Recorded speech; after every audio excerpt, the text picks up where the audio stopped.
महिला दिनाच्या कार्यक्रमात सर्वप्रथम मी आपल्या सर्वांचे स्नेहपूर्वक स्वागत करते व आजच्या कार्यक्रमास सुरुवात करते।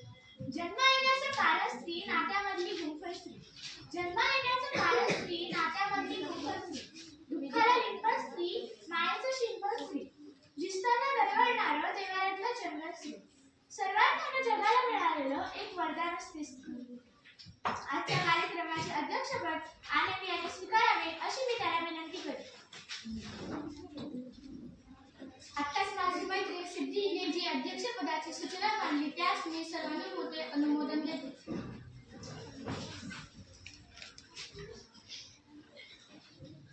सर्व अध्यक्षांनी मंचावर यावे अशी मी त्यांना विनंती करते। नारी शक्तीने आज क्रांतीची ज्योत पेटवली आहे। क्षेत्र कोणतेही असो आपला एकटा समजवलेला आहे। दिव्या दिव्याने दीपत्कार, कानी कुंडल मोती हार, दिव्यास पाहून नमस्कार हा रिवाज जुना आहे। तेव्हा सरस्वती पूजन दीप प्रज्वलनाने करूया कार्यक्रमाची सुरुवात। आजच्या कार्यक्रमाचे अध्यक्ष व प्रमुख पाहुणे यांना मी विनंती करते की त्यांनी दीप प्रज्वलन आणि प्रतिमा पूजन करावे।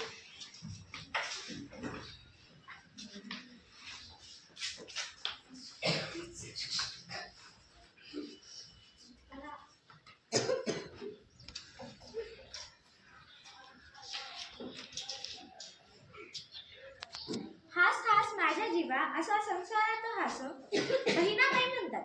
हास हास माझ्या जीवा असा संसारात हास, इडापिडा संकटांच्या तोडे बरे काय फास। जग जग माझ्या जीवा असं जगन तोलाचं, उच्च गगनासारखं धरित्रीच्या गमुलाचं।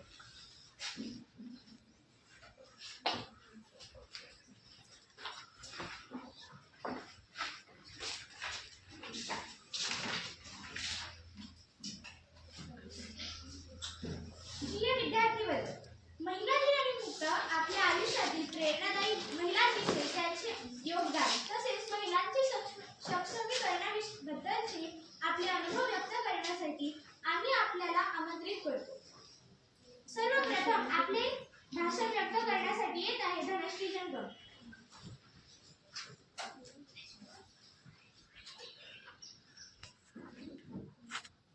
रामेश्वरी आहे।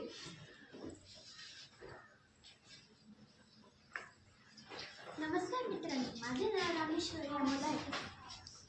नमस्कार मित्रांनो, माझे नाव रामेश्वरी अमोल आहे। मी आज तुम्हाला महिला दिनानिमित्त राजमाता जिजाऊ यांच्याबद्दल माहिती सांगणार आहे। ती तुम्ही शांतचित्तेने ऐकावी अशी माझी नम्र विनंती।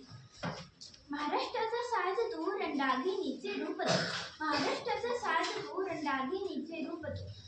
अंधारल्या समाजासाठी तेजस्वी किरण तू, अंधारल्या समाजासाठी तेजस्वी किरण तू। महिला दिन म्हणजे स्त्रियांच्या योगदानाची आणि हक्कांसाठी केलेल्या संघर्षाची आठवण करून देणारा दिवस आहे। राजमाता जिजाऊ हे एक आदर्श स्त्री शक्तीचे प्रतीक आहे। महिला दिनाच्या निमित्ताने आदराने आठवले जाते, कारण त्या एक स्त्री म्हणून कर्तव्य, धैर्य आणि मातृत्व यांचे संगम साधून इतिहास घडवला। राजमाता जिजाऊ यांचा जन्म बुलढाणा जिल्ह्यातील सिंदखेड राजा येथे झाला। राजमाता जिजाऊ यांच्या आईचे नाव म्हाळसाबाई व त्यांच्या वडिलांचे नाव लक्ष्मी जाधव असे आहे। राजमाता जिजाऊ यांनी प्रतिकूल परिस्थितीवर मात करून स्वराज्य निर्माण करणारे छत्रपती शिवाजी महाराज घडवले। आपल्या पुत्र शिवबा आपण बघितलेले स्वराज्याचे स्वप्न नक्कीच पूर्ण करेल याची त्यांना खात्री होती। लहानपणापासूनच जिजाऊंना अन्यायाविरुद्ध लढत होती। या अन्यायाविरुद्ध लढण्यासाठी त्यांनी खेळण्याच्या वेळी हत्ती, तलवार आणि ढाल घेऊन युद्ध कौशल्य प्राप्त केले। माँसाहेब जेवढ्या मनाने हव्या तितक्याच कणखरही होत्या। प्रत्येक घरात जर शुभ जन्म यायचा असेल तर माता ही जिजाऊसारखीच असली पाहिजे। शेवटी जाता जाता एवढे बोलावे वाटते, थोर तुमचे कर्म जिजाऊ उपकार कधी न फिटणार, थोर तुमचे कर्म जिजाऊ उपकार कधी न फिटणार, चंद्र सूर्य असेपर्यंत नाव तुमचे धन्यवाद। धन्यवाद रामेश्वरी। ती जननी आहे, ती शक्तिमान, सृष्टीचा आधार, तिचा जीवाचा प्राण। घाबरू नकोस, मोठा श्वास तुझ्या कर्तृत्वाला लागू हवा द्या। यानंतरचे मनोगत व्यक्त करण्यासाठी येत आहे कोमल मुद्गुळ। नमस्कार, माझे नाव कोमल दीपक मोदी। आज मी तुम्हाला मदर टेरेसा यांच्याविषयी काही 2-3 शब्द सांगणार आहे, ते तुम्ही शांतपणे ऐकावे अशी माझी नम्र विनंती। मदर टेरेसा या जेव्हा 18 वर्षाच्या होत्या तेव्हा त्या कोलकाता येथे आल्या। तेव्हा कोणीच विचार नव्हता केला की त्या आपल्यासाठी एवढे मोठे कार्य करून जातील। मदर टेरेसांनी मानवजातीचा अजरामर सेवाचा संकल्प करून कोलकाता येथे पहिले पाऊल ठेवले. तेथून पुढे त्यांनी कधीच मागे वळून बघितले नाही. मदर टेरेसा यांचे संपूर्ण नाव एग्नेस गोंजा बोया जेजू असे होते. त्यांचा जन्म 26 ऑगस्ट 1910 रोजी युगास्लेव्हिया येथील स्कॉप्जे येथे झाला. त्या एक एल्बियन नागरिक होत्या. मदर टेरेसा यांना 1979 रोजी नोबेल पुरस्कार प्राप्त झाला व 1980 रोजी भारतरत्न हा पुरस्कार प्राप्त झाला. त्या 1997 रोजी मरण पावल्या. धन्यवाद. धन्यवाद कोमल. यापुढील मनोगत व्यक्त करण्यासाठी येत आहे सलोनी वाडेकर.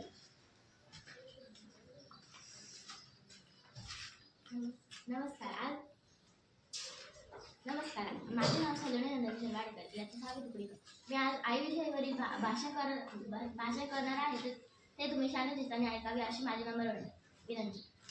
आई. आई हा शब्द उच्चारताच मन आपोआप प्रेम, माया आणि उभेनं भरून येतं.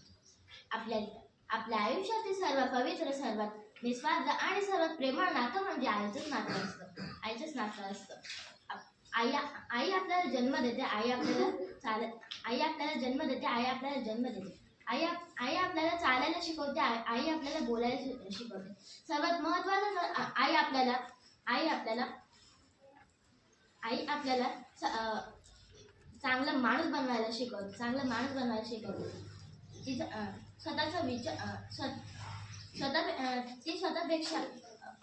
ती स्वतःच्या सुखापेक्षा मुलाच्या सुखाला जास्त महत्त्व देते.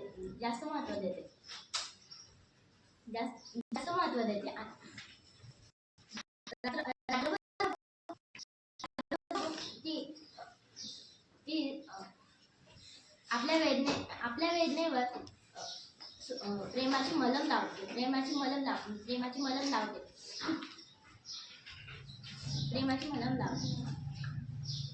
आई. धन्यवाद.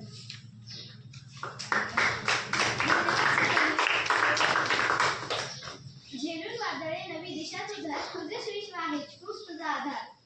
घाबरू नकोस कधी संकटांना सामोरे जाताना, तूच आहे शक्ती स्वयंप्रकाशी या जीवनात. यापुढील आपले मनोगत व्यक्त करण्यासाठी येत आहे सिद्धिवंती. मित्रांनो, परवा 2 मित्र भेटले. एकाने सहजच विचारलं, आई कशी आहे रे? क्षणातच डोळे पाणावले दुसऱ्या मित्राचे. आई माझ्याकडे नसती रे आली, गेली 2 वर्ष झाली वृद्धाश्रमातच आहे. कालच वाढदिवसाला भेटून आलो तुला. तितक्यात दुसऱ्या मित्राने पहिल्या मित्राला विचारले, का रे तुझी आई तुझ्याकडे नसते ना? त्यावर पहिला मित्र म्हणाला, देवाची कृपा आहे, त्याने आईपेक्षा मोठं नाही केलं मला. आई माझ्याकडे नाही रे, मीच आईकडे राहतो अगदी जन्मापासून. तर अशा सर्वश्रेष्ठ आईस मी सिद्धी हर्षल बद्रे मनापासून मानाचा मुजरा करून माझ्या भाषणात सुरुवात करते. जगातील सर्व अनुभवांचे विद्यापीठ म्हणजे आई असते. जगातील सर्वात सुंदर स्त्री कोण असा प्रश्न जर मला कोणी विचारला तर मी छाती ठोकपणे सांगेल की ती म्हणजे आई. अहो, पूर्वजन्माची पुण्याई असावी जन्म तिच्या गर्भात घेतला. पूर्वजन्माची पुण्याई असावी जन्म तिच्या गर्भात घेतला. जग पाहिले नव्हते तरी 9 महिने श्वास स्वर्गात घेतला. मित्रांनो, आई कधी थकत असेल का? हसता हसता रडत असेल का? सारे प्रश्न गिळून टाकून मनात किती साठवत असेल का?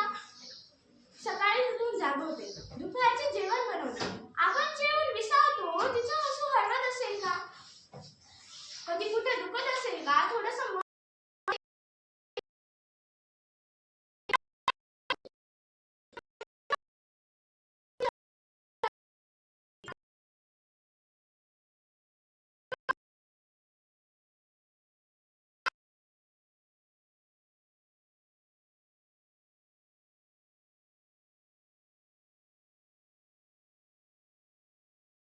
नारीचं सृष्टीचा आधार तुझ्या जिद्दीला माझा नमस्कार.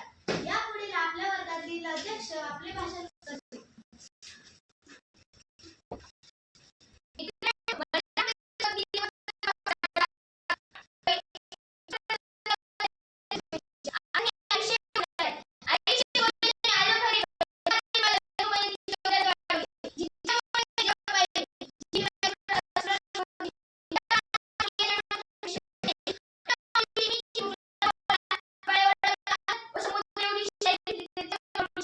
नेणार.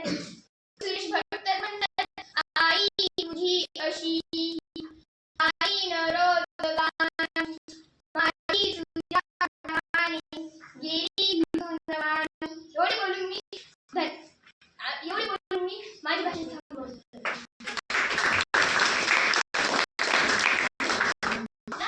आपली प्रगती व्यक्त करण्यासाठी आपल्या शाळेचे मुख्याध्यापक. नमस्कार. सर्वप्रथम मी मुख्याध्यापकाचे पद दिल्याबद्दल. मित्रांनो, आपण बऱ्याच भाषण ऐकली, त्यातून आपल्याला बऱ्याचदा प्रेरणा मिळाली. आता मी जास्त वेळ न घालवता माझी भाषण सुरू करतो.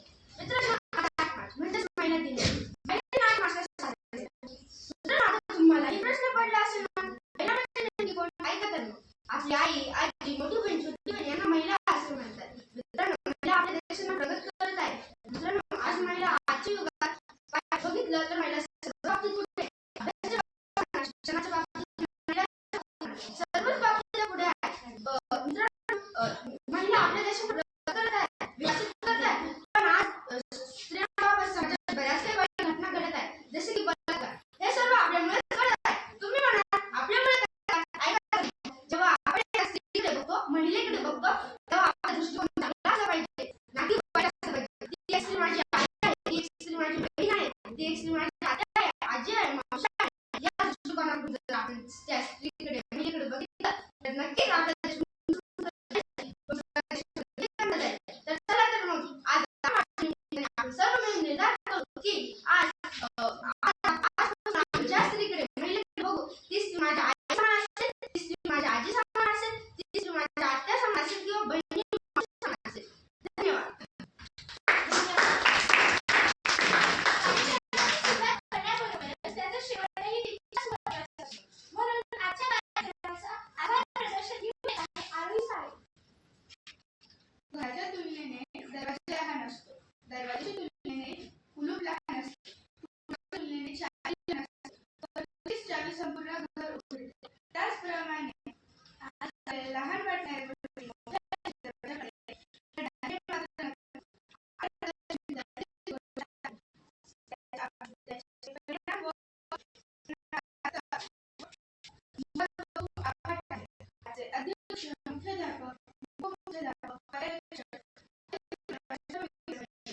तुम्ही हा कार्यक्रम शांतचित्ताने